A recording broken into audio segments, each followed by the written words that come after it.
11. Friends don't play. Stop it! You're freaking her out! She's freaking me out! The upside down. Do you understand what he's talking about? No. I found the chocolate bunny! Oh God, please tell me it's not the kid. I need you to hide! Warnings are for coffee and contemplation. Holy shit. Bob Newby? His name was Newbie? Yeah. Nice. I need to know how to put the thing in the thing. You just take the audio, visual, coaxial, Welcome back. My name is Chris. I'm Andy. And I'm Steve. And this is Streaming Things, the #1 stop for Stranger Things recaps. Yeah. It's not #1, but it's a very good one, and you can help make it #1 by subscribing. Smash that subscribe button, as they say on the YouTube, and take time to rate and review it. It could pay off for you if you're hearing this soon enough. By November 1st, if you screenshot your rating and review and send it to streamingthingspod@gmail.com, you are entered to win automatically, by virtue of said email, 100 bones. Yeah, we individually mail you different bones from different creatures, up to 100. How much of a human body is that? Isn't there like, I don't know. Mr. Clark, call him. Yeah. No, it's $100. It's going to be in the form of an Amazon gift card, and you can get a lot of your holiday shopping done early with that gift card. Sure can. You can buy 10 distant sort of friends gifts. Boy, howdy. Yeah, you could do that for us. That would pay off for you and for us, because we're really trying to compete. Well, we got Bald Move, a podcast called Strange Indeed, a bunch of random motherfuckers that don't seem to have anything to do with Give them the ad space. They've They've won. They're trying to beat them. They know. We really think we offer something special here at Streaming Things. Some wonderful personalities. So just, We got Andy. And Andy. you can also We got listen to Andy. them. They don't have Andy. You can also listen to them. I'm just merely asking for a COM promise that you support us as well. And you can tweet it out, share us. Follow us on Twitter at StreamThingPod. You can follow us on Facebook at Stranger Things Podcast. And yeah, just do all that. Do all of that. Seems like a lot to ask, but it's really not. And this is Chapter 3, The Pollywog, where Netflix describes things go down like this. Dustin adopts a strange new pet, and 11 grows increasingly impatient. A well-meaning Bob urges Will to stand up to his fears. Oh, well-meaning Bob. First off, overall thoughts on the show. I have to say, I'm a huge fan of the show. If you guys are fans of Streaming Things by now, you know this. We are famous for our deep, deep dives with episodes of this podcast that are longer than every of the Netflix shows, right? Yeah. Twice as long, probably. We love the show. We love talking about it and sharing it with you all. This was probably the worst Stranger Things episode I have ever seen. Hot take. Hot take. I agree. It was the most frustrating by far. Just so many things that you want to happen. They tease, then don't quite happen. And a lot of it is just like set false threads of like creating discord that they're all going to have to set aside in order to deal with what the plot is going to be. But I'd rather just get to the plot. Yeah. You know, it reminded me of like season 5 of Game of Thrones. right. You know? Oh, season 5 of Game of They're in Thrones. dorms. No, just one little episode. I'm not saying this. The whole season so far, it's been a pleasurable experience. But I think this is, it advances how quickly the Duffer Brothers had to write versus season 1. And there's some just I'm uncomfortable with the, tropey TV things that are going on. Will 11 see Mike and meet him again? No, it's Max in the boys' locker room doing something weird. You know what I mean? Like, there's clearly a twist there with her character, I think. I don't think she was looking for Dart. I think there was maybe she has a dick. I don't know. Plot twist. That's why her name's Max. It's right there, guys. Yeah, should have seen it coming. My name's Max. It's just a California guy with long hair this whole time. That happens a lot. Why these Hawkins kids really like me? That's pretty cool.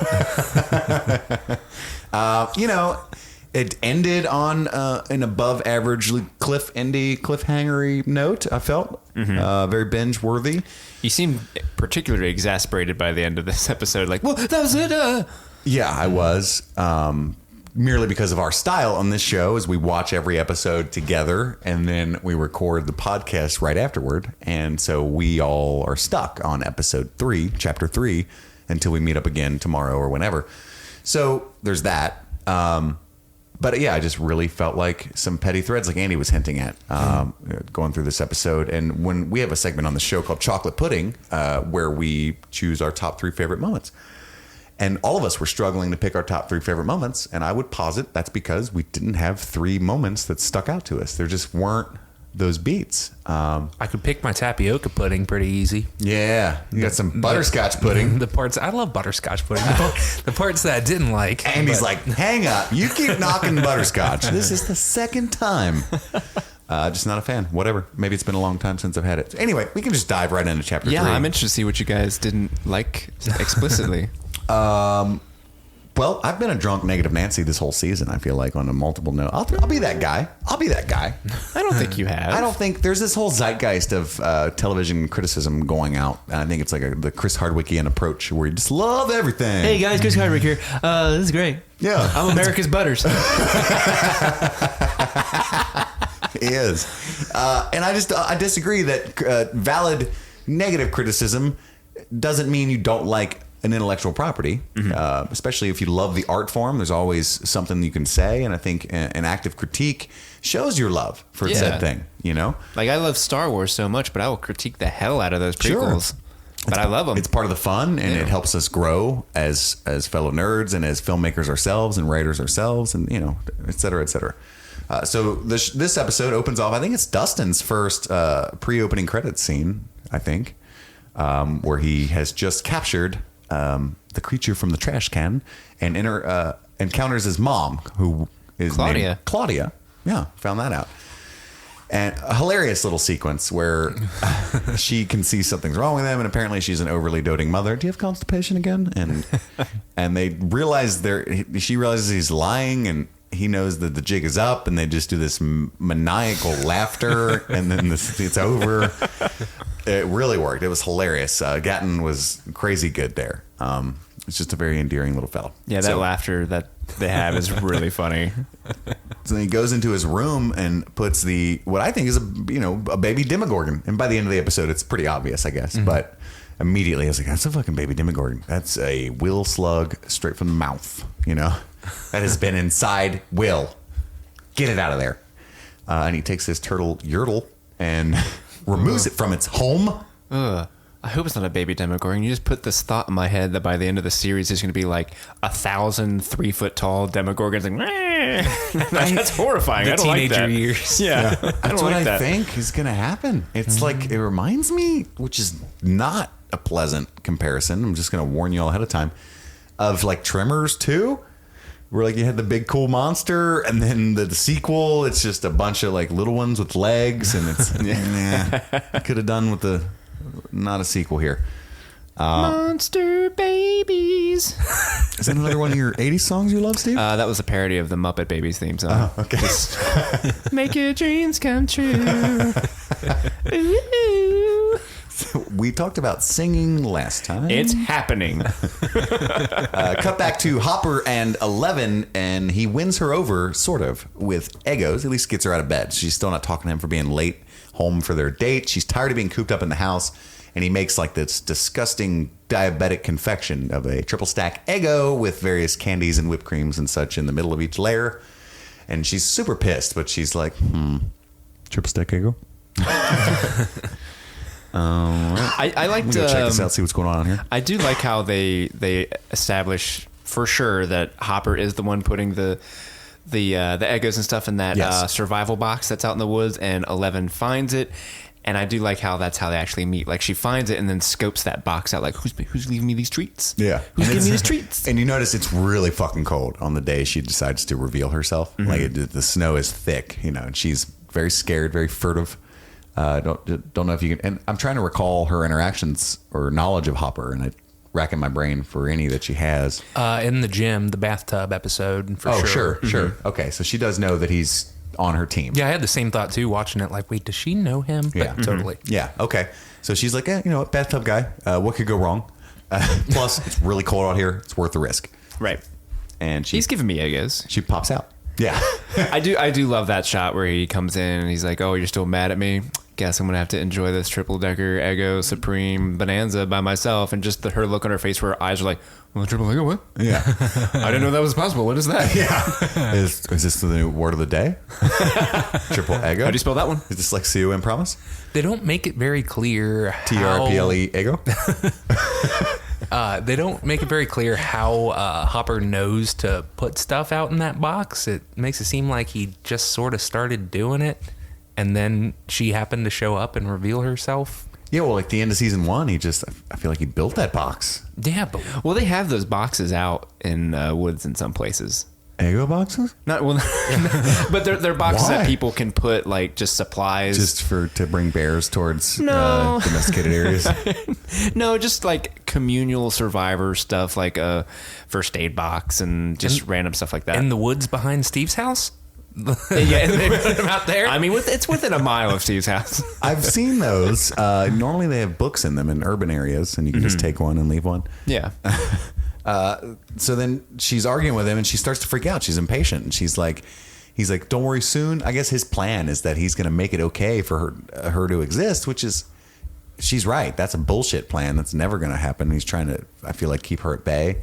In fact, friends don't lie, but we see Hopper lie to her at least once in this episode, and she has a countdown. I don't know if she has an eidetic memory, or if that's just supposed to characterize her for how much she cares about this, or how important it is for her to reunite with Mike.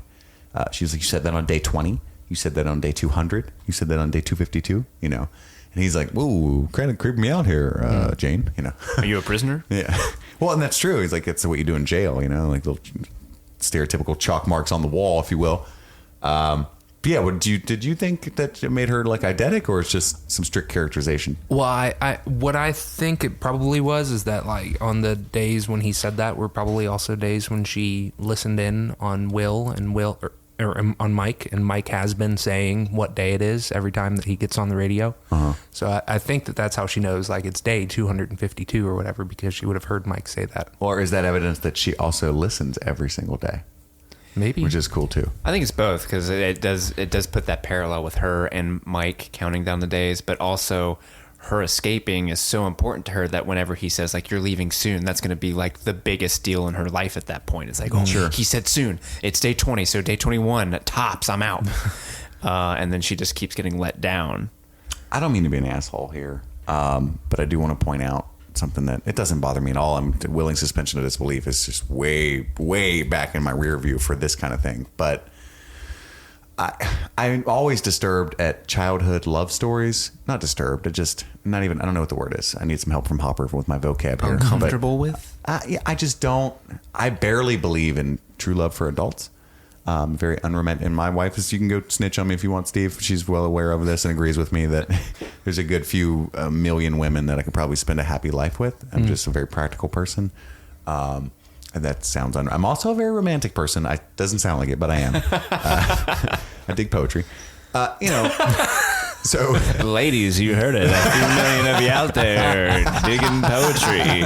You heard it here first. There's a few million lucky ladies. Roses are red, violets are blue. I just stabbed Chris in the hand with my blue pen. The pen was blue. Wow. Had to be here, folks. It was funny. Sorry about that. So, yeah, I mean, he's fucking 13, and she's 11. That's who she is. She's 13. And they're trying to paint this, like, reuniting love story, which is adorable. But am I being too cynical here? Like, the odds of them staying together for life. Andy's laughing at me. You're thinking about the long game of this teenage love. Yeah, I mean, she was his first kiss. This is going to be over by junior year, and you're really dragging out this fucking plot line here. Yeah, but at the same time, if they weren't romantically involved and just had a close friendship bond, the kind that Steve believes in, I would be much more on board with it.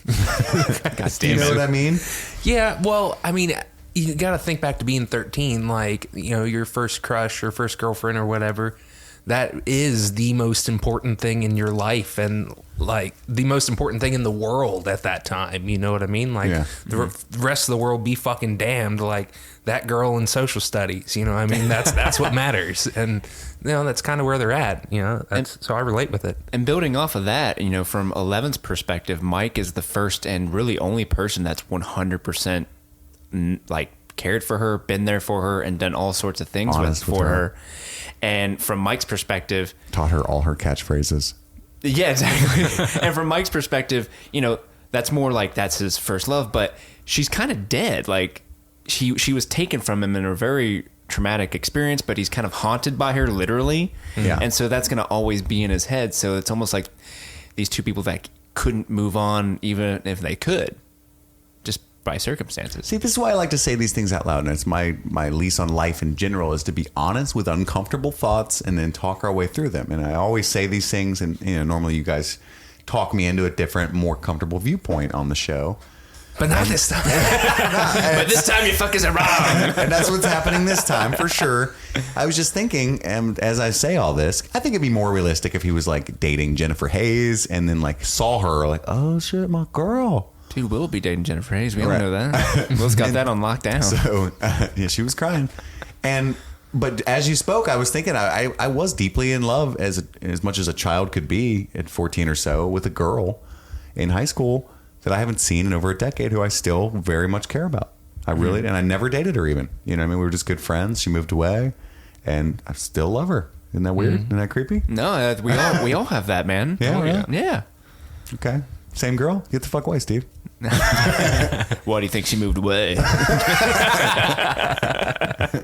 Okay. I feel less weird. All right. I feel you there, Mike. So then we cut to a scene where Joyce is freaking out about her keys like it is Will Byers. You notice that unhinged Winona. Where the fuck are they? Smoking. She's always looking for her keys, too. No. This is not the first time where she's like, Jonathan! She's a scrambly lady. Yeah. Another self-referential thing for them with her looking for her keys. Yeah. Isn't that like in the first episode? I thought, yeah, it was a the throwback there as well. And it turns out Bob finds the keys very suspiciously. I felt like, oh, they were under the jeans there. And I think it was a subtle moment. I don't know. I feel like he had lifted her keys to place a bug in her car, perhaps, or there was just some tomfoolery there. I do not think that was an innocent location of the keys. Your theory still is that Bob is some sort of government agent sent to spy on them. I'm sold on this now too. At I best. said Really? it in the middle of the episode while we were watching it. Like, dude, you're so right about that guy. Wasn't that a creepy moment? Well, I think it was supposed to be more of a reveal that he had stayed the night because Jonathan like leans into Joyce like, so he's staying the night now. Like, so like they're having their morning ritual. We've gotten the impression that she then Bob is pops out of always looking nowhere. for her keys, and he's like, I found them, guys. Yeah. You know? And it kind of goes to Jonathan's not liking Bob because he found the keys, and that's kind of like been established that I the find kids are the the ones keys. that find their keys. Like, who the fuck is Bob see, I coming in on our completely- family function? I'm so stuck on this fucking Sean Astin's evil vibe that I still think missed that. I still think that's a pretty solid theory. Okay.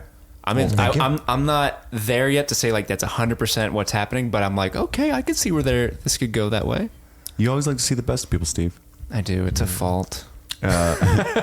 So then we cut to Dustin, who's still trying to research on what kind of creature he has found in his garbage can. And also, okay, here's what it is. You want it from me, Steve? This is it. Lay it on me. I don't like this. Dustin's obsessed with this creature thing. It doesn't annoys make me a that he's whole lot of lying to his sense. friends, and he's not a lonely person. I've never seen him to love animals. He barely touches his fucking cat. Muse never gets no love. He Muse doesn't- never gets no love. He evicts Yertle out of his Yeah. cage. He's He's like- like, sorry, Yertle, something cool came up. Yertle's been there through thick and thin. Yeah. And he just takes him. Oh, by the way, you're homeless now. What happened to that turtle? I've got a booger with legs that needs to live here, even though it doesn't like any of the amenities. I got to turn the light off. Yeah. Anyway, I hate this whole plot thread. We'll talk about it as it comes up repeatedly. He outright lies to his friends to protect this creature later. And if there's one thing we've learned, Friends don't lie. Yeah. You lied. I was like, what? Shit. So we cut to the library. He's renting more books out, but he's already got 5 books checked out. And is that the librarian that Hopper banged? Yes. I couldn't recognize That's the it. same. Is it? Awesome. Okay, I couldn't understand. Awesome. She's cute. Yeah. Anyway, I digress. The librarian is no Mr. Clark, is what I have written down, because Dustin tries to pull his same old thing here. I'm on a Curiosity Voyage, and these are my paddles. You know, some Mr. Clark shit. And Mr. Clark would have been like, "You Got me again. Got me. You need your paddles, Dustin. God damn it, you adorable kid." You need your paddles. Here you Matter go. of fact, check out these other books over here in this section. I think that they will also help you on your voyage. So she's not having it. She follows the rules of the library, and he decides to rob a government institution. That's essentially what he does. They were federally funded libraries, and he steals the books and runs away. I love the way he steals them too. He's like, "What's that?" Like, all he's gonna do is get a couple feet. He could have just done that while she was watching him, essentially. I love the idea of a small town where he's robbing the library, and she's like, "Dustin, Yeah. Dustin." Oh, he's gone. Stop it. I'm going to tell Dang your it. mom at bingo. Yeah. Oh, they probably definitely love bingo. Oh, I am gonna send him a late notice so hard. But analog, because there's no... Yeah, I mimed writing a note. Yeah. For listeners. They don't have the technology. Bob Dad's Will is my next note. So we cut to Bob giving Will a ride to school in the Bobmobile, I think he called it. Yeah. You want to ride in the Bobmobile? Not at all. And since you called it that, The is what I would have frustrating, said. the frustrating thing about watching Bob is he's such a dweeb. But at the same time, I'm like, God damn it, that's going to be me in 20 years. I just know it. He's I'm such a good guy. You guys want to get in the Steve Mobile? I'm like, my kids are going to be like, shut up, we hate you. Call it the Stew-mobile. Stu Mobile? Okay. Hopefully you're not going to be working at Radio Shack, or you're not going to be able to provide for those children. That's true. But everything else. He's just going to be a hermit in a closed down radio show. You want to ride in the Steve-mobile? He doesn't have kids. Get away from us, Mr. Steve. I want to tell you about Mr. Baldo. Come here. Come check out Mr. Baldo, which is coincidentally how you would refer to your penis if you were a creepy hermit Steve. Yeah, it is. Because he has no hair. Steve is currently Mr. Baldo, dude committed to his Levin costume, listeners. He shaved the beard, shaved the head. I look like a Mr. Baldo. I look like a penis. Let's just be honest. I look like a dick right now. No, a penis. Like a I giant think penis. A dick lends it a masculinity that you just aren't rocking. Well, that's true. I look like a cock. And like, no, you don't. Like a completely limp, You look phallic, like a penis. flaccid wiener. Speaking of wieners, so back to Bob. Mr. Baldo. Did anyone else get a distinct nostalgic Mr. Frodo when he was telling that story? I did not. It didn't. I totally think that was intentional. I did. Tell you a story about Mr. Baldo, Mr. Frodo.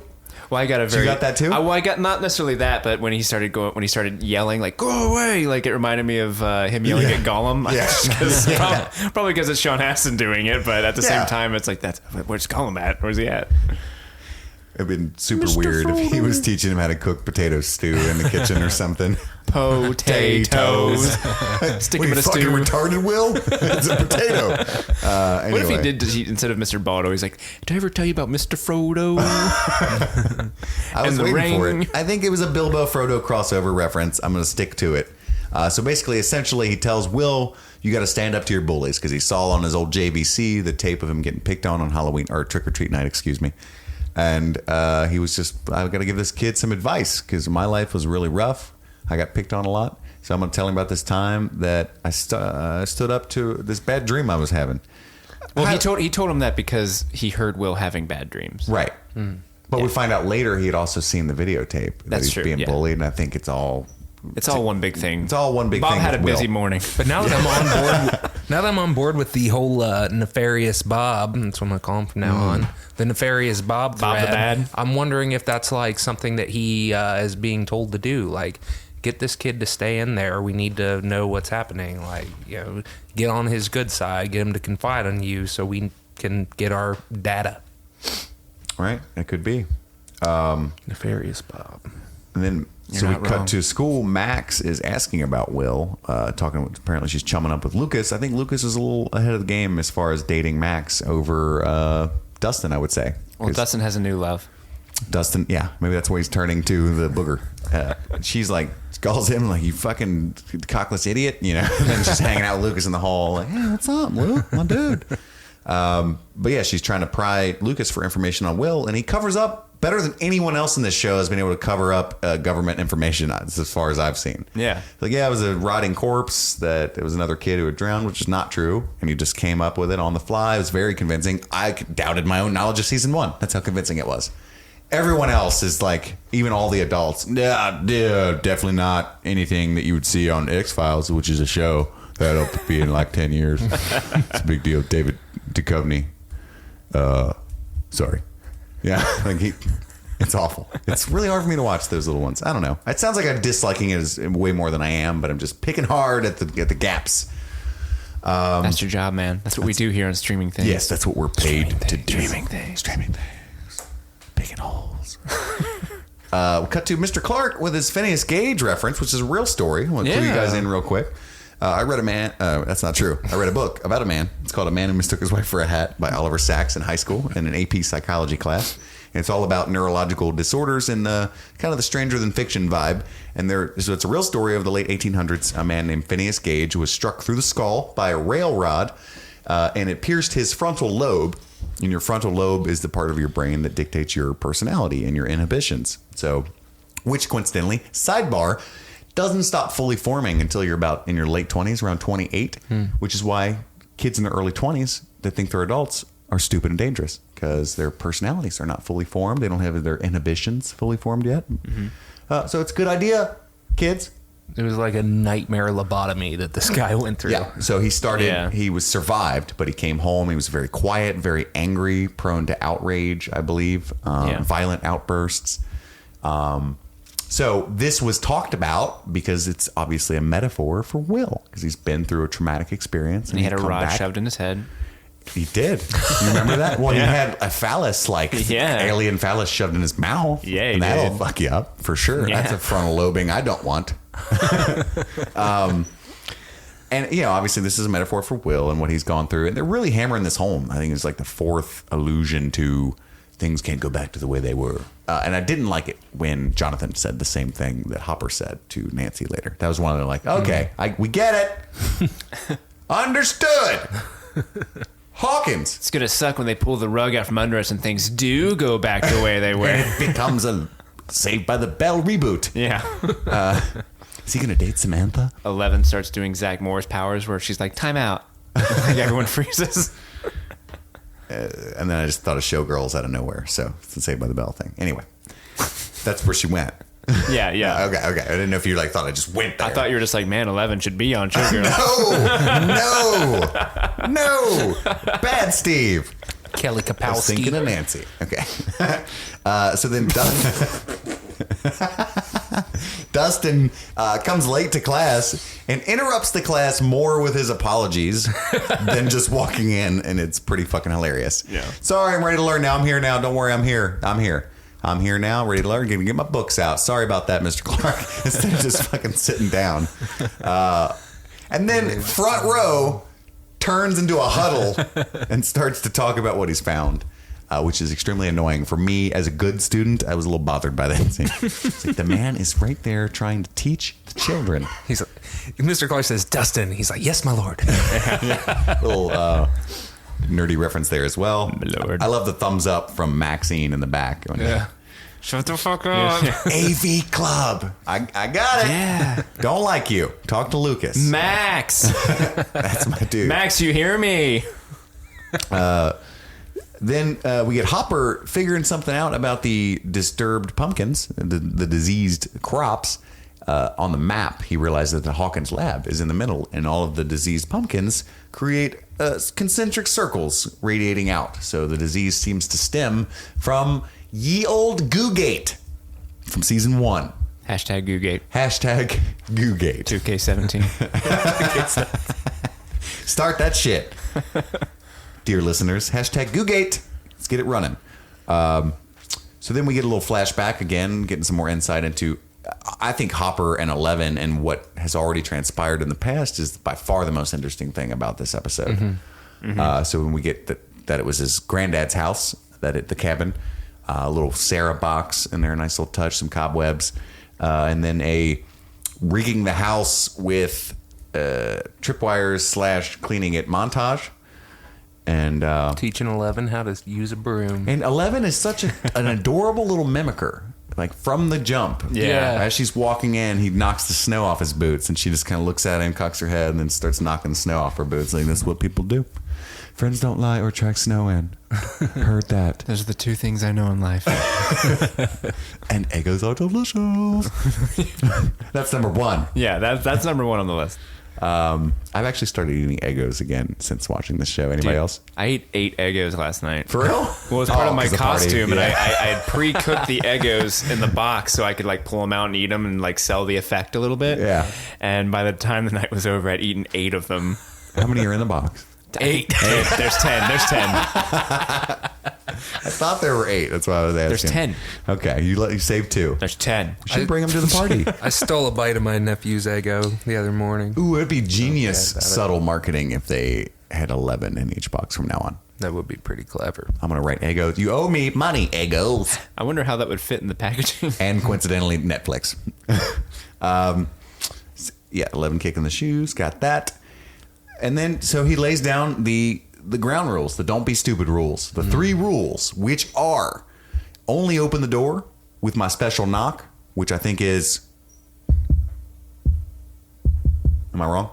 You got it. All right, that's it. It's not a secret anymore, man. Come on. Man. God. The second rule, always keep the blinds closed. And I love the way that they cut this. She's breaking each of these rules as he's retroactively enforcing them or telling her about them. And the third rule, never go outside at all. Definitely not during daylight as she's going outside during the daylight. And she's like, not stupid. She's being super fucking stupid. Which I don't know how I felt about that. As she's stepping over the tripwire doing something extremely stupid. It's fine. I agree that emotionally she would be at a place in her life where she would break these rules. I just don't know that I liked her being like, I am stupid, bitch. You know what I mean? Like, I don't know. What did you guys think? Friends don't lie. I know you liked this episode a little bit more than we did. What did you feel? I think you did at least. How did you feel about that moment? I like that moment just because it's pure teen defiance. That's true. See, And Steve always brings me back. No, I love it. Favorite episode. But no, it's like it's clearly a dumb thing for her to do. But like you mentioned, she's emotionally like needs to escape, and of course she would be like, "I'm not stupid. Yeah. I'm leaving. I'll show you how smart this is. So over it." Okay, I'll tell you. We'll get to later. One thing I will not move ground on that it didn't work at all, but that's later. Okay. Steve and Nancy fight.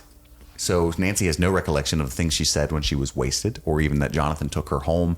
We get a little basketball 80s, like Teen Wolf almost confrontation. Anybody get a Teen Wolf vibe with that basketball game? That guy kind of looks like Teen Wolf. Yeah, for sure.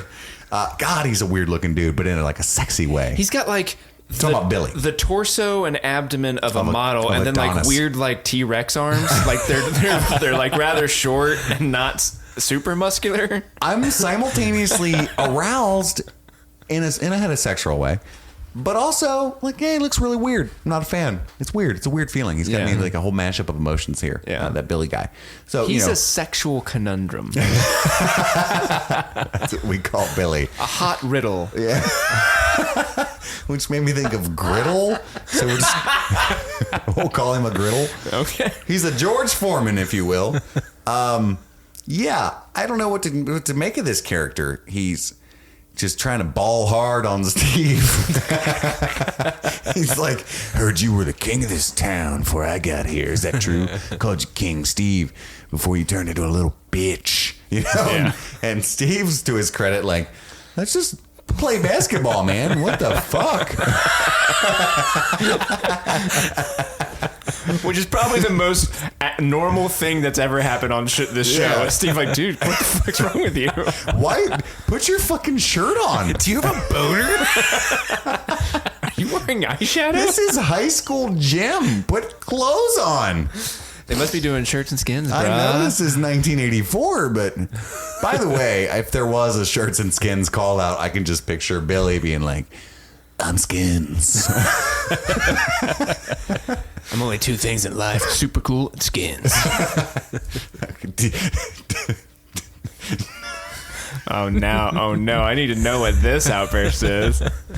All I'm trying to say is dibs on skins. I couldn't. Which is some reason hilarious to me.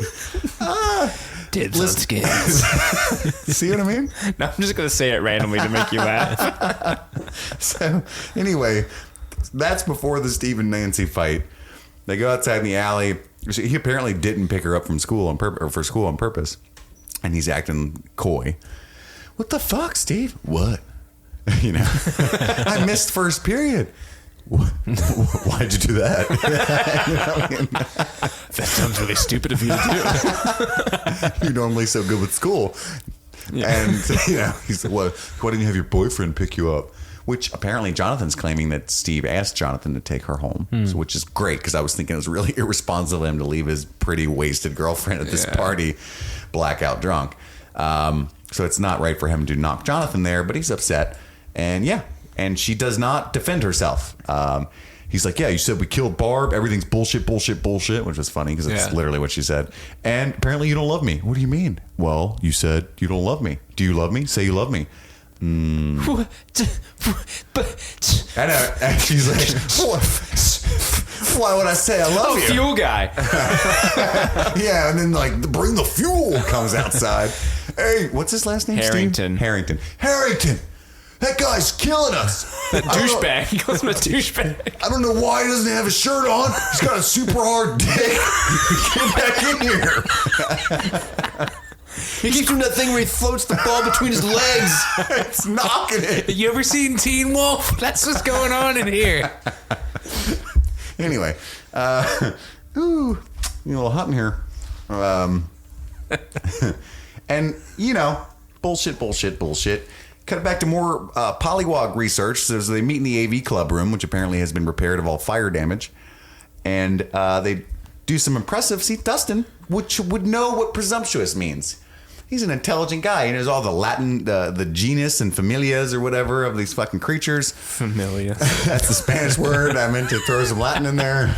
You know what I'm talking about? The genus. What's the other one? Yeah. Family, species. It's just family. And I said familia. Family is that is a thing. Try to put a little extra pizzazz on it. Species. The species of this creature. So they found out it's not a pollywog. It's nothing known to Earth. So Dustin's convinced that he's discovered a new creature, which is perhaps a little more believable than that he's so in love with this creature. But perhaps that he's something special now. I am Dustin. I'm just the chunky kid with no teeth in the back. Mike gets the girl. Lucas is getting the other girl. I can't levitate anything. I'm never the DM. That's Dungeon Master for people who don't know. Now I get something unique in this group. I can stand out in the party. I've discovered a species, and they want to take it from me and say it's from the Upside Down. You know what I'm saying? That's a pretty good analysis of the situation. Feel like when they're like, dude, that's probably from the Upside Down, he should be like, oh, you're totally right. We got to get rid of this thing. I agree, but I'm trying to throw him a little things gross, believability it's slimy, to it. It has weird motions. Oh, some legs just popped out of it out of nowhere. Yeah, like what the fuck? I'm not an animal guy, so maybe that's part of where I'm coming from here. Like the minute I saw that thing, I like it, like how he calmed down. I predicted it was going to be a Gizmo-esque Gremlins creature. Cute, because that's what you would make you go, oh. No. I would have shoved the plastic gun down that thing's throat in fear and screamed like Lucas when he saw Mike Myers. If I saw that thing in the trash, I would be like, ew, and just close the lid and left it there. That belongs in the trash. Fair enough. Indeed. Mom, what did you eat? Anyway. Then we get to Bob talking about bullies. He brings bologna bag lunches to his girlfriend's work for lunch and a Dr. Pepper, which is that ancient looking can. He knows how to get it. You don't bring bologna bag lunch, and he's super stoked about it, like it's fucking sushi or something. I got bologna from Italy here for you to dine. Thriftway's best. To dine upon. It's next door to the Radio Shack, so I bought it on my way. You went through 5 accents just there. It's none of your goddamn business. So Sean Astin bringing the heat with the cold bologna. Talks about bullies. So then this is where he mentions he reviewed the footage from the JVC.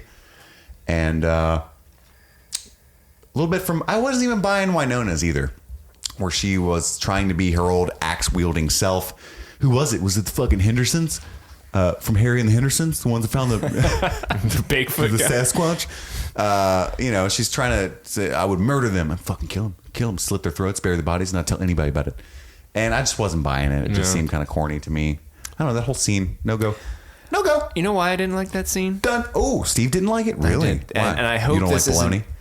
Well, I don't actually. But I hope this isn't indicative of a problem that the rest of the series is going to have, because I noticed this in the first episode, but kind of played it off because I'm like, okay, well, sure, that's an 80s callback, sure. Specifically, I'm referring to the bar parents, and there's just like a giant bucket of KFC, and it's like clear product placement. But it played well in that scene enough where it's like, oh, they're making jokes about it, and KFC was a big deal in the 80s. Sure. You mean the Dr. Pepper?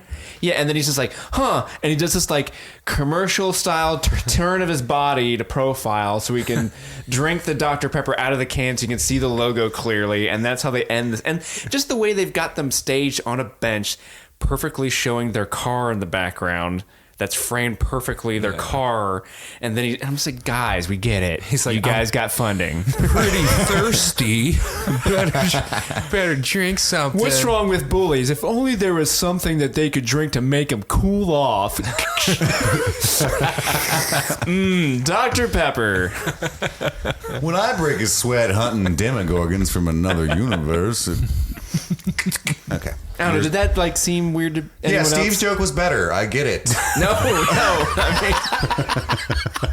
I just meant, like, did anyone else think that was weird the way they framed that? I didn't notice. I thought it was just for an Easter eggo kind of vibe for sure. But I was now that you actually mention it, really annoyed with it, not for the product placement, but because it was very clearly an empty can, which they almost always do. But it's like the little movements of the hand where it's like, no, it wouldn't move like that if it was full. Yeah. he squishes it. Oh shit! He like flips it upside down. He's got hypertension. We cut to a scene I did like. I'll just go ahead and write it down. Hopper looms over Paul Reiser is my note there. So he goes in to tell Paul Reiser's, I don't forget the guy's name, Dr. Schmucky Schmuck. Owens? Owens, yeah. I was way off. Okay. Samsonite. Dr. Owens to tell him, look, I've discovered where all of the disease from these pumpkins, and it's fucking you, bro. You clean up your shit, stinky boy. And he's something like that. And Paul Reiser takes none too kindly to that. But there's this scene, the way they shot it, where when Hopper gets treated like a child, and he's like, look, dude, whatever, fuck your pumpkins. Hopper like literally looms like Gandalf when Frodo gets that was really good, sort of like a crack smoking Gandalf when Frodo gets shitty with Gandalf. Don't tempt me, Frodo. That one. That's what I felt like with Hopper. He Gandalfed his ass. Just, I mean, he's way taller than him. There's no magic, but so it's different. But you can tell he's a very powerful government agent with many men at his disposal. And yet, Hopper's scary. It's like there's like 3 guys on my payroll that have been punched by this man, and they're still not okay. They're Will Byers by this man's punch. They're still in comas. And he's like, convince me. Coffee, contemplation. I like C's. Compromise. I just noticed. Kago. What? I don't know. What'd you get? Do you know? I like that they kind of illustrated a little bit more what their quote unquote deal is. Like he's like, I keep everything you do here quiet, and you keep your shit out of my town. And your shit's in my town. I know you got this very like what's that? The reboot movie that had The Rock in it. Walking Tall. I got a very Walking Tall vibe. You know, you keep your shit out of my town because I'm the Chuck Norris of this small area. Hop's gonna start walking around with a 2x4. You've got a gun. Don't eat it. It's symbolism. Don't eat it. You said don't eat it. Why would I eat it? Are you on the Xanax again? Don't eat it. Tips on skins. The fuel. Nancy and Jonathan. Cut back to Nancy and Jonathan. So Nancy's talking to Jonathan, and she's telling what has transpired. And apparently, I got a very much vibe that this is cementing their romance. She is able to identify with Jonathan on all of these issues. You know, I can't go back, and he's the dark, poetic friend. You know, I know there's no going back, right? Yeah, it's like you're carrying this weight all the time. Yeah, there was a little ham-fisted, you know, like it was very clearly meant to be like, maybe I don't love Jonathan, or not Jonathan, Steve. Yeah, and it's like he's finishing her sentences for her, and he's like, oh, I didn't touch or nothing. I just carried you in. You know, like it's Yeah. like setting him up to be. Oh, you know what? I think I loved him all along. Your boots smell different when you're drunk. Just yeah. It's very obvious. I mean, I'm not. If you trust the writers, it reads like Jonathan is trying to wedge his way in, which I don't think is intentional at all. No, yeah, because I think that's it's not poor really in writing. his character Not at to all. wedge himself in there. He will just pout from a distance. Yeah, I just didn't. He's like the Cure listening, Morrissey fan that she needs right now. But yeah, Not the one she deserves. That's true. It's actually very true. So then, she decides in that moment, what if I don't love Steve? Why would I? Maybe that's why I didn't say it. I don't know.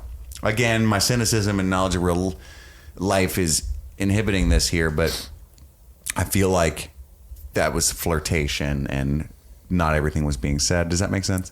So if I know for a fact I do not love Steve and I do want Jonathan's, to bring it down, and I'm going to say stuff like that. Like what if I don't love him? And if you got a better car, we could, I don't know. Jonathan didn't kill Barb. You could. I don't know. What is that a drunken accusation? They didn't kill Barb. No, That's some drunk but shit. she feels guilty because she was the reason why Barb was there in the first place, and then she kind of sent Barb on her way home. So I can see why she's guilty. I just don't understand why she's like, Steven, you're in on We this killed with me. Barb. We did it. With our sex. Our sex killed Barb. And then whoa. And Steve's like, yeah, was that good? Wasn't it? the fuel the fuel guys in the background like, fuck yeah.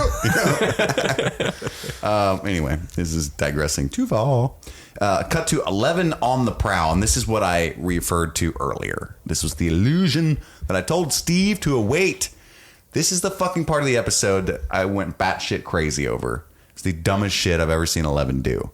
You're going to approach a rural mother and her small toddler.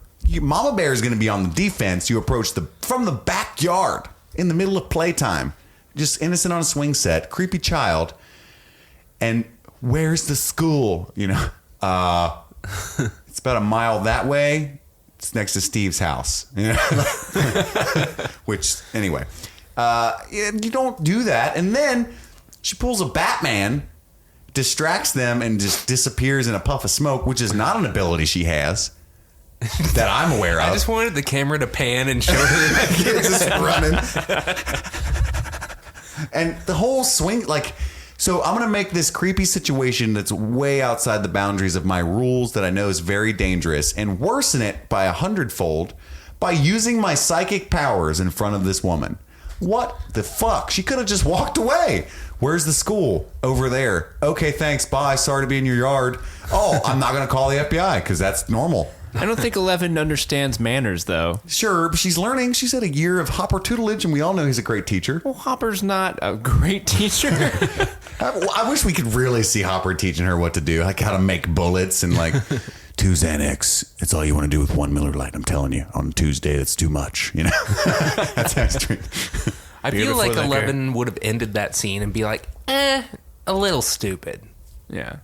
Because she was not stupid. Yeah, before. I mean, she's started. We can get to how bad I think it was for the character later. Oh, I definitely think it's a poorly written thing. Not only that, but I mean, in the plot, it's going to mean mucho trouble. Yeah. I'll just say it now. When we cut to later, Paul Reiser's actually investigating the pumpkins, and he agrees to actually help out there because Hopper scared the shit out of him. And then one of his sociopathic cop buddies radios in. I think that Murray guy might have something going on with that Russian psychic girl, which is a big leap, but okay. Paul Reiser, he just had a lingering look on his face as he was getting in the car. Russian psychic girl. I think he's on to Hopper a little bit. Sounds like something I would like to get into. Which is no bueno. That's no good for people who don't speak Spanish. I'm sorry for the second Spanish intro there. We haven't seen the journalist detective guy at all during. No, we haven't seen Murray Bauman in a long time. He's on the case. Oh. He's just following them leads. He's out working. Yeah, He's working that beat. He's eating KFC and drinking Dr. Pepper is what he's doing. We also got a sad flashback to Hopper lying to her about her mother. which I kind of agree with. She doesn't have the ability to understand. Like, she's technically alive, but she's a mute, doesn't respond to any stimuli. And also, by Hopper's own rules, he can't take her there. Right. It would very much endanger her, and it would just torture her to try to explain that. So, I kind of agree with his decision, unfortunately, there. But then again, I feel bad for Terry Ives, because it might snap her out of it to know that Jane's alive and well. And we're in the situation with a bunch of these characters where they know key information about people they care about and they can't share. If that is indeed her mother.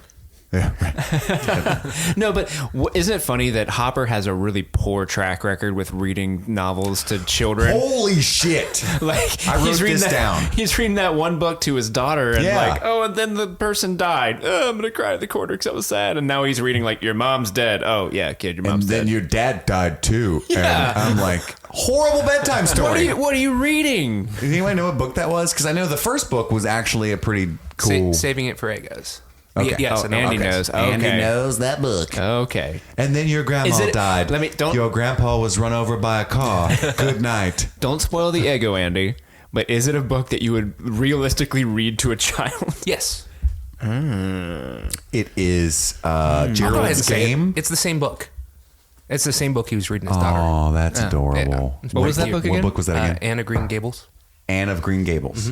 So that's just the thing he does. Yes. All right. Is there something more to that book that ties to Hopper? Like why he would love the shit out of that book? Oh, it kind of tied into Eleven's story with the whole girl gets sent to be fostered by these people that were expecting a boy. So it's more about 11 and not Hopper in terms of metaphor. Yeah. Okay. He's like, I'm just thinking of jokes. It's down. Time for bed, 11. Tonight, my favorite bedtime story, just to relax us a bit.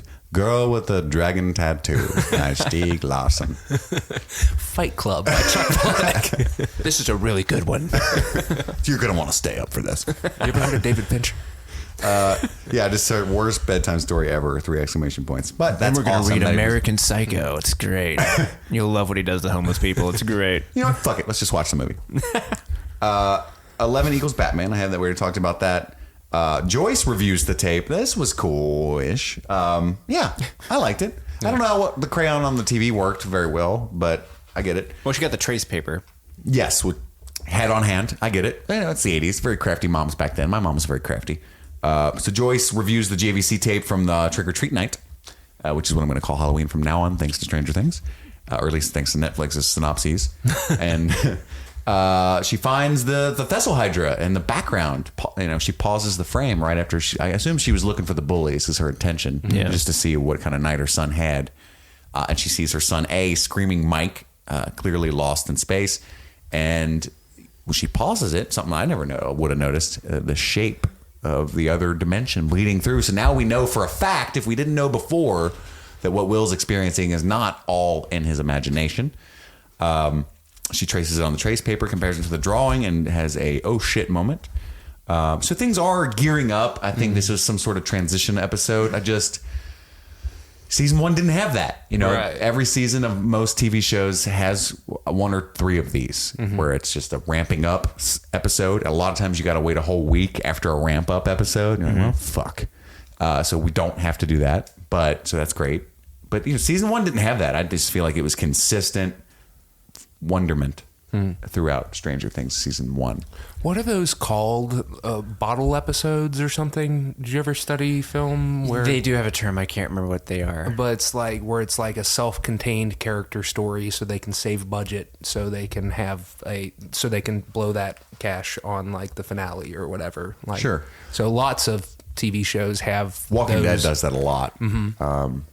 Or like Breaking Bad had one where the entire episode they're in the RV trying to catch a bee or something ridiculous. Yeah. And One thing that I thought was interesting about this scene with Joyce, it was funny that she didn't know how to work the technology, so she had to call Bob and be like, "This tape's tiny. How do I get it to work?" That was a cool moment. I do love that because that is a mom thing. Yeah, that's such a mom thing. A throwback to how shitty it was to try to watch things at that time when we were kids. It's like all these wires and coaxial and the red, blue. What was it? The colors yellow, red, white. Yeah. This did feature something that that I understand why movies and TV do, but it drives me nuts every time I do it, is when if something happened to a character where a camera would be involved and then they play back the tape and you'll see the playback on the screen, they're reusing the shots that they used in the previous episode where no camera would have had that look. So like they use the upward shot of her going, "Oh, exterminators," which is the same shot they used in the actual episode. And then also they use the shot of the bullies yelling at Will. But in that episode, Will clearly put his camera down, and it was not aiming up or anything. He was holding it down while they were yelling at him. And so I think that's a funny little continuity error, but every show does that. Yeah, you're being an asshole right now, Scott. I know, I'm being an asshole. I am. But like, it's not something that I'm going to knock the episode for. You clearly didn't have a 50mm lens, so that kind of framing was impossible. I also love when Joyce pulls out the trace paper. She holds it up like directly, like above her face, and perfectly pulls it out dramatically for the shot. It's funny. Like, it looks good, but no one ever would do that. Right. It's good framing, though. Yeah. So then we cut to Will confides in Mike, which apparently is his go-to now. So when Will decides to be honest, that because he has a little flashback in the AV club room where he's like, "I think that's the slug that came out of my mouth," which has to be a weird thing. Like, "Oh, yeah, this is cool, Dustin." Oh, was that in my mouth? Is that my child? I think I'm its mom. So then he pulls Mike aside. So Mike's apparently his go-to for weird shit now.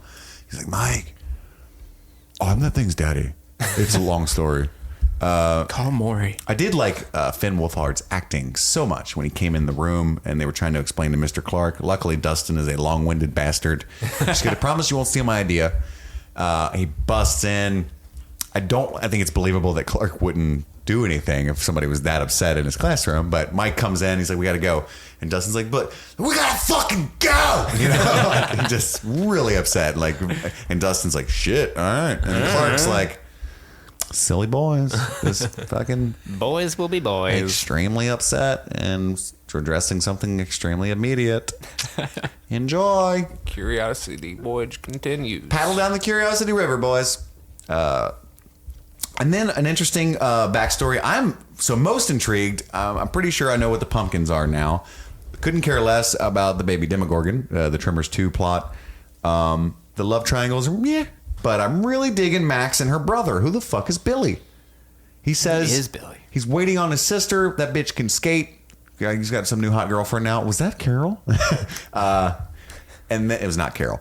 And then he says, "That's not my sister, by the way. Don't call her that. Don't call her that." Who is she then? Yeah.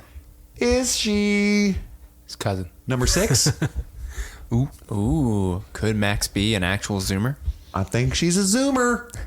I don't know. That's what occurred to me, though, that like he's in some sort of Hopper-esque situation, but with less agency with this number. But why would they go to Hawkins where it starts? I don't know. Maybe they would. They're going home. They're going to do something. Yeah. Maybe Callie's not the only number we get in this show. That'd be crazy. I don't know. What do you guys? What could it be? I have no idea what she is. Hazard a guess. But I wouldn't guess that she is one of the numbers. Yeah. I mean, she wouldn't be 6. Like the 8 is old, so she would be like 10, maybe. Right. But I don't know. She's got long hair though. And if they shave them all, yeah, that's a good point. Being practical. Yeah. I don't know. I thought it was maybe going to be something like he's like her half brother or something, or step brother, and maybe the reason that they had to leave is like because he's fucking psychotic. We established that last episode where that like he murdered someone, and she's like, they had to hide it, or I don't know. Maybe they overplayed how crazy he is, and he's really not dangerous. Yeah. He's actually like a good guy. They just overdid it. They're gonna Steve him. Yeah, that was my prediction in episode 1. It's like they're gonna Steve the fuck out of this dude. I don't know. Anyway, jury's out on that couple. Little irredeemable at this point, don't you think? With the "I'm so gonna run over these kids." I don't think they meant to make it look like he would have actually killed them if she didn't. Because I was an asshole teenager. Mm-hmm. I did a lot of drugs and alcohol, and I didn't run anybody over or threaten to, but I did a lot of things out of ego and ignorance that I would be horrified if they were on a Netflix show right now. So I'm not saying he's definitely a bad guy. Then we cut to the boys talking again about the creature, and we get finally some Dungeons and Dragons references from Dustin. He's in the room. About time, right? Yeah, God damn. I love Long those overdue. moments. So what if he has the true sight? And then Lucas is like, what? And then Dustin's like, explain it. What do you He say? could see between worlds. It's Lucas. It's a gift that gives you sight into the ethereal dimension. Yeah. So that's now what we're going by. Dart escapes after Mike says we got to kill it, and Dustin does He grows the legs. Yes, he turns into like a frog booger, hops around the school. I feel like they ought to freaked out more when that thing sprouted legs. And it's also way bigger than it was that morning. Yeah. It's greener. It's bigger. Barely fits in the Ghostbuster box. What's it called? What's the Ghostbuster box called? The ecto trap. Ecto. You made that up, dude. I did. That shit was cray. I was convinced. So while they're chasing around for the frog dart, 11 shows up and gets some bike nostalgia. She sees Mike's bike, which she rode on the back of quite a lot. Gets a little teary-eyed, just Millie Bobby Browning the shit out of it. I don't know. Maybe it's 11 not being with the boys that bothers me so much. Yeah. I don't know. I'm trying to psychoanalyze myself here. And I think there's some definite slippery plot things going on here that are very valid to point out. But I'm also thinking it might be a personal thing. The what's that movie where the protagonists like keep missing each other? It's like Serendipity or something. Probably. But I hated Game of that Thrones does that shit a lot with Arya. Yeah, just all the near misses. But like this is like literally in physical proximity for like 15, 20 minutes. Yes. Just like keep taking the wrong turn, you know. Sure. And then you think it's 11, but it's actually Max back in the locker room. Yeah. Their all ships passing in the night. Ships passing in the yeah. Nice. You heard that millions of women out there that like poetry. Now you're looking at Steve. I've been hanging out with Jay Bird too much. Waxing poetically about life. Max says she wants to be the Zoomer. I love the actual Dungeons and Dragons class systems pointed out. I forget who was who. Lucas is the Ranger. I remember that. Lucas is the Ranger. Actual physical one. Dustin's the Bard. He's got the ranged weapon. Dustin's the Bard. Yeah. Will is the Mage. No. No. The mage is Eleven's Elle. the Mage. She's got Will is the magic. Paladin. Oh, because he's the purist. No, I thought that Mike was the paladin, Will was the cleric. Oh yeah, you right. Okay, you right. You right. Lucas. You right. And then when he's using that as his argument for why Max can't join, I'm sitting there like, aren't there like 8 more classes that she could potentially be? She could be the rogue. Yeah. Oh, she invented one. I'm a Zoomer. He's like, you don't. That would have. Any real nerd would have been like, you're definitely not hanging out with us. Is that the 4th edition? No. And I just felt as soon as 11 heard his voice, I was like, she's gonna walk around the fucking corner the moment they're having an actual fun moment and be super pissed, and it's gonna piss me off at how pointless it is because plots like this go nowhere. They always get resolved. The only time I like it in a tragic way, like if 11 went in there, saw that, left, angry, got in some trouble, came back, and next time she saw Mike, snapped his fucking neck tragically. Yeah. You know what I mean? Yeah. Not knowing what was really going on. Yeah. I'd be like, okay, that moved the plot in a direction that I do not enjoy, but it moved it. Or if Max like cracked her skull when she got knocked off. Sure. You know, any kind of actual repercussion other than delaying the inevitable, I would be on board with it. But I just know that's not the case. We got 9 episodes, guys. Come on. Right. Jealous 11 was the note there. I do like that the pettiness of 11 is just kind of like, bitch, go off that skateboard. Yeah, my man. I liked it. Yeah, like what would happen if you were pubescent, hormonal, jealous 13-year-old with powers? You know, so I did like that little insight. It would be just a shitstorm. That girl would be dead. Yeah. What would be the case? So we cut to a phone call from Joyce checking on her son Will, and I love that the administrative office of the school is like, Joyce Byers, it's fucking crazy bitch calling line 2. What do you want, Joyce? And then she's like, oh, I'm just checking this. Will said he was at AV Club, and oh, there's no AV Club today. And then we got this cut that I loved, this like Edgar Wright cut. Yeah. It's like, you know, it was like these quick like key Really turning, quick gear zoom-ins shift and down. stuff, yeah. Super love that. It came out of nowhere. That added to the comedy of the administrators going, it's Joyce, overprotective mom. Yeah. What, he's not here? Yeah. Joyce, wait, what? Yeah. And then we, in the bathroom where they finally find Dart, we get the scene that I also hated where Will gets freaked out. But I love it's kind of funny at the beginning of it because Will's like, I got him. And then the thing's like, and he's like, ah! And it just runs. And then gets shocked into the upside down. So then Joyce, I just realized that what happened. So fucking Will's getting bukkakied by the fucking Thessalhydra, and Joyce is racing there, and he's not okay. He's back in the upside down. We don't know what's going on with him. No! Will! Where's Will? Where's Will? I just realized for Joyce, I'm just feeling empathy for Joyce, that she's racing there. In her mind, I'm a hypochondriac, so I know what this is like. Like, it's not a heart attack. It's not a heart attack. It is. No, it's not. It is. So she's racing to the school like, oh my God, he's dead. He's fine. He's just lied. He's a little fucker. It's not going to happen ever again, but he's not okay. And then he's really not. Yeah. Well, no. I don't know. Why is he not okay? He's being all filled by the Thessalhydra. I don't know what's going on. He's got a tornado arm in his face. And so the advice that... He's like, oh! He tries to take Bob's advice and turns around because he ran out of the school. He booked it out of that school, and he's like, no, I'm going to tell it to go away. I'm telling that Mr. Baldo, no. And he turns around and he's like, go away. Go away. Giant tornado. That was really sad. It's some great acting. Yeah. I was worried before the season started. I was worried about the actor that plays Will. I think it's Noah Schnapp. Yes. I was because we didn't get it. He didn't get a lot of scenery Screen last time. season. Sure. So like I was really worried that maybe his acting wasn't up to snuff, and he's been crushing it. Yeah, he has. He's snuffing it. He's been getting snuffed though, is what I think. Yeah. So how ballsy would it be if they just killed Will? Oh my God, that'd be insane. I would love it. I mean, not in a sadistic way. I would love it. But that's a brave choice to bring him back after the first season and just kill him pretty early. I don't think that's what happened.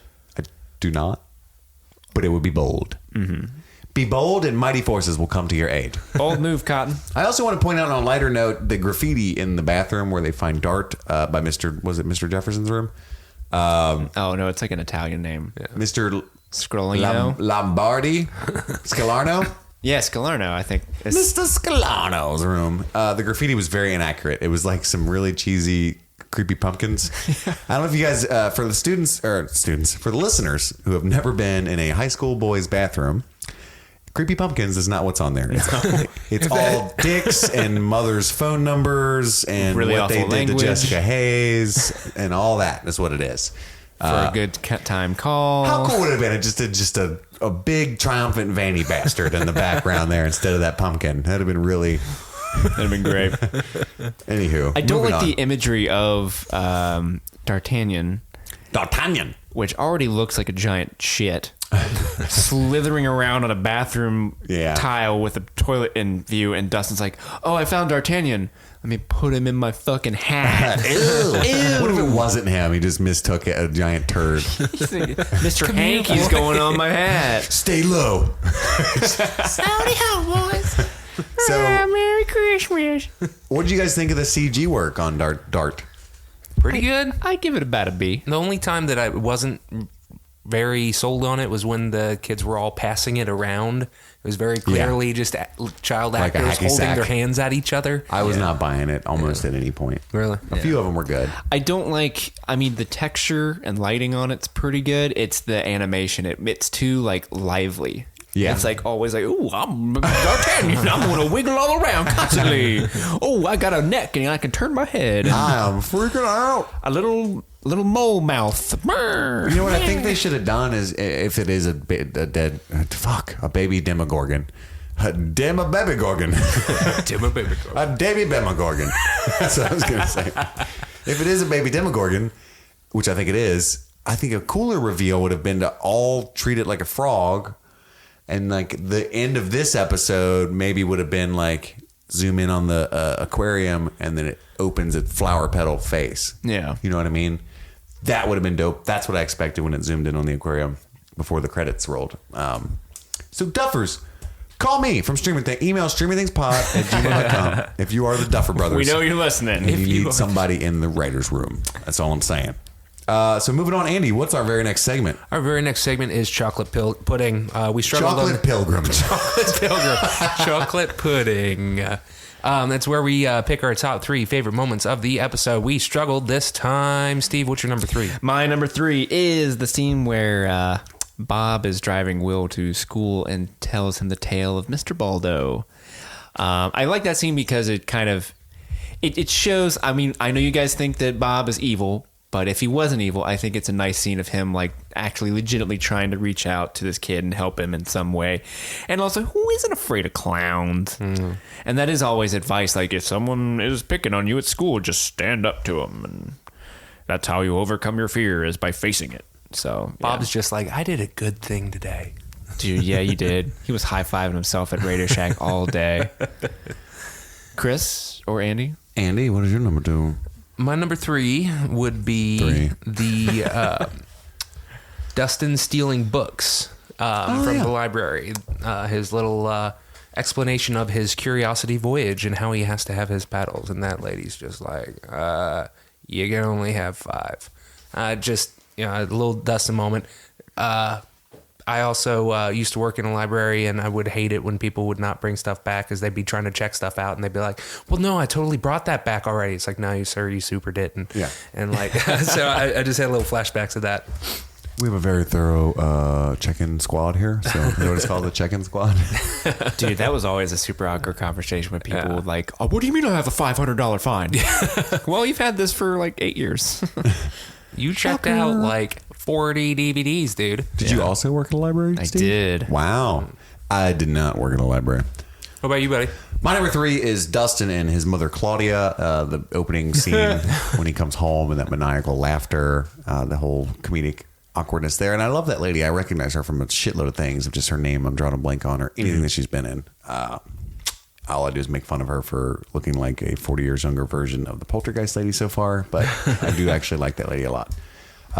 Steve, you're number 2.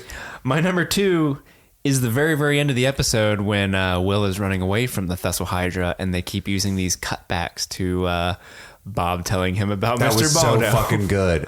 God damn it! Why did I put that? I love the way they ended the episode where he would say, "This is what I did. I stopped running," and Will stops running, and then I faced him, and he turns around, and then it starts like fucking up with Will, and then he goes easy peasy, just like that, and he snaps his fingers, and the show ends. Like I love that as an editor thing. Is why you appreciate that. Yeah, that was very good. There's some really good edits this episode. Yeah, it's super like The Usual Suspects. Mm-hmm. Just like that. He's gone. Yep. Yeah. Good stuff. And then he doesn't limp anymore. Andy, what's your number 2? My number 2 is the maniacal laughter at the opening. Just so awkward, so weird. We were all like maniacally laughing with it while it was happening. Like, I don't know. It was cool to get to see a little more insight into Dustin's home life, just because it's a character that we love, and we've seen so much of everyone else's, but not his. Right.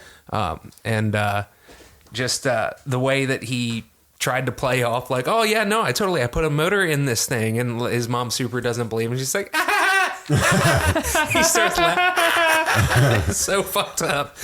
I loved it. Oh man. Did you? What's a motor? What's your number 2, Chris? Is it my number 2? Is when 11 leaves the house. As much shit as I talked about it, it was one of my favorite moments of the episode, purely because of the soundtrack. I don't know if the subtitles didn't say the song. It was just generic 80s metal song. But that look on Millie Bobby Brown's face, which you guys know I love, not the face, the look. Well, the face. And then she storms out. And even though I don't agree with the framing of her decision and all that stuff, just that da-da-da, you know, like da-da-da-da. Am I singing Pantera? It wasn't Pantera, but it would have been a lot cooler if it was. Or no, that was Marilyn Manson, I think. Yeah, the beautiful people. The beautiful people. That would have been dope. Damn it! They need to call me for these decisions. I can help.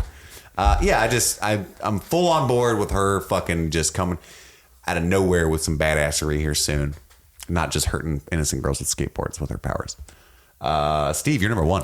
My number 1 is 11 leaving the house. Number 1. Pretty much the scene from when they start, because they start off with the montage of them cleaning the house you're together. Gonna pull Andy into the whole shebang. Yeah, because I think it plays well together, because they do the montage, and he's like, all right, 3 rules, and they again. It actually is like a perfect little short film. Yeah. Yeah, and again, this is another editing thing where I love how he says the rules, and then they cut to her breaking them, and I just really like how that played out, where he's like, okay, don't open the shades, and dramatically opens the shades, and then so on and so forth. And I think this is my theory, you would have liked the scene a lot better if they just didn't have her go, no, it's stupid, and keep going. If she just like looked stoically and then looked at the tripwire and then just went right past it. No, you're absolutely right. That was the only thing that discolored that. It's more so knowing the fucking swing set thing.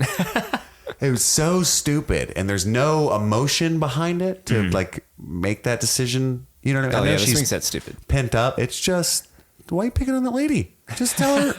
Okay, thanks for the info. I got turned around. I was smoking weed back here. I don't know where I am. You know what I mean? Like, literally anything with psychic swing would have worked. Andy, you're number one. My number one is also 11 Breaks the Rules, cleaning montage. Just, I love the little things about it, like 11 being taught how to sweep and like getting dust in her face, you know, little itty bitty things Adorable like that. things. Yeah.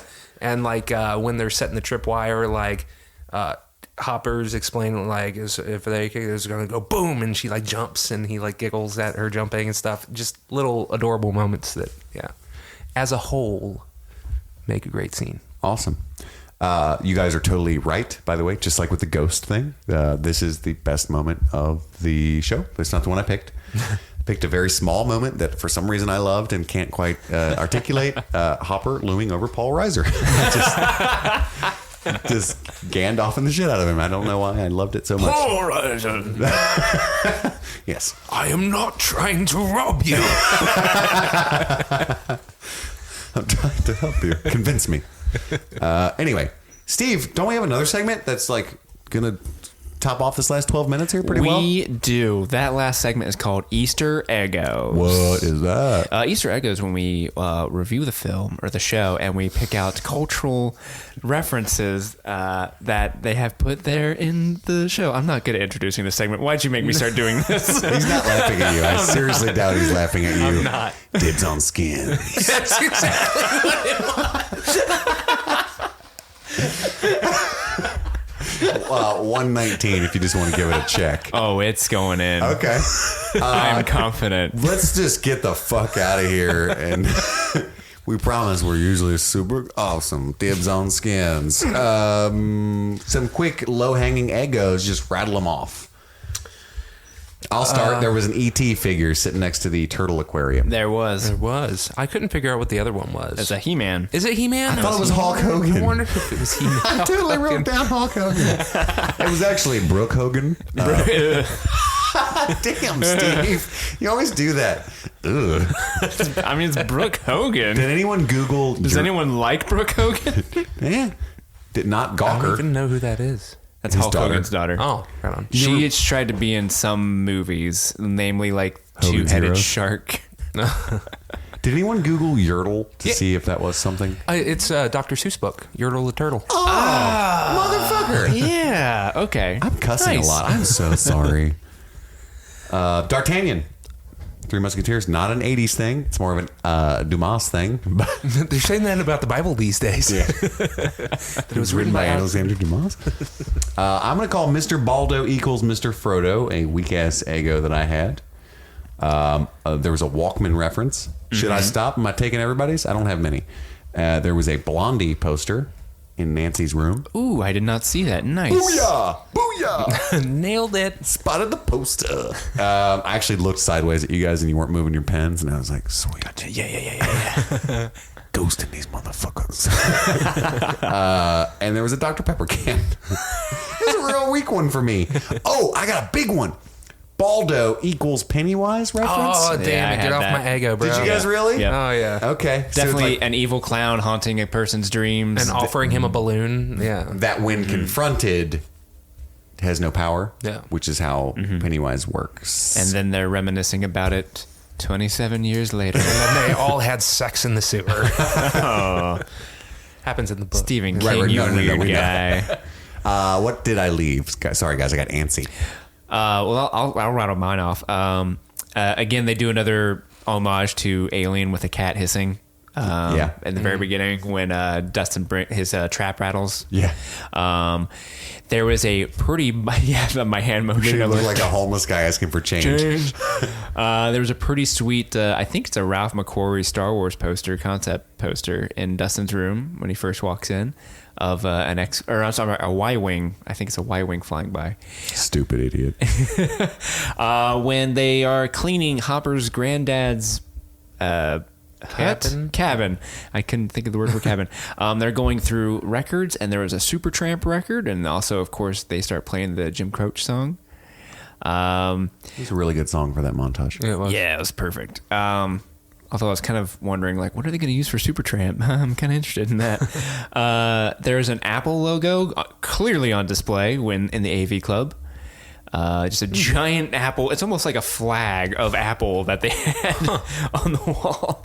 And then last but not least, when they're discussing D'Artagnan and whether or not he's evil, and Dustin argues, just because he's from the Upside Down doesn't necessarily mean he's evil. Mike says, that's dumb. That's like saying anybody that was on the Death Star is not evil. Which Clerks proved that they were not all evil. They were there's a lot of independent union contractors. workers. Yeah. So, terrible argument by Mike. I agree. I only have one left, which was in the Radio Shack at which Bob works. There was an Armatron up there on the top shelf. It's this toy from the 80s that it has little remote controls, and it's just got an arm that's got a mouth thing that you can open and close. You can pick stuff up and have it spin. I still have it in my closet, dude. I fucking love that thing. An Armatron? Yeah, I saw that out there. Yes! That reminds me, I was watching Toy Story earlier, and the claw. Who decides who stays and who goes? The claw. Armatron. Eat, Kit, ham, squatch. And it still Swatch. works. That's all I got. Does it really? Mm-hmm. Does it run on batteries? It does. And he's got the verified Armatron in his closet. You heard it here first. Thank you so much for listening. That's all we have for this episode. Stay tuned for our reviews of chapters 4 and 5, probably dropping maybe more than that. We're going to just hit it hard in the next couple nights. This episode should be dropped at the same time as number 2. So you're good to go. Please take a moment to rate and review our podcast. I cannot say that enough. We're got some stiff, like just Billy stiff competition out there. And we're really trying to compete. Email streamingthingspod@gmail.com with any of your feedback. And don't forget to join the contest if you want to win the gift card. Anybody else have anything to say? Do it. Dick skins. Follow me on Twitter @CMichaelRudd. Follow Steve at steve.com or some shit. SteveMadeFilms.com. Steve.com. Shit. Andy is Inkwellverbal @InkwellVerbal on Twitter. And he's also Andy on Facebook. That's what we got for He's just Andy. That's all Just we search got. Andy, pops up. Andrew Casson. That's his name. I'm Chris Rudd. I'm Steve May. Yeah, I already said that, Steve. Get out of the spotlight. That's all we got for today. My name is Chris. I'm Andy. And I'm Steve. And this has been Dibs on Skins. Dibs on skins. I said dicks on skins earlier. I'm sorry.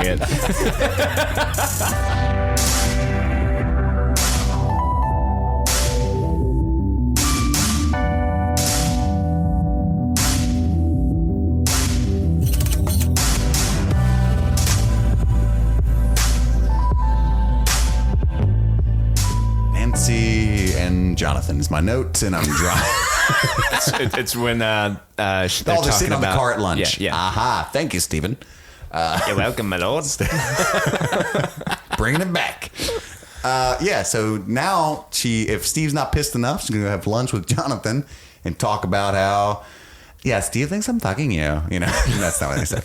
So she's just bringing it down, and that's not what she's doing either. Edit point. 45, 42. She's bringing it down. What the fuck does that mean? Nancy Wheeler bringing it down with the Jaybird. Nobody was going to say anything on that. Nope. You guys just let me run. Yep. Nancy's, it's bringing it down. It was up. She's got to do her down thing. You want Nancy to bring the hammer down?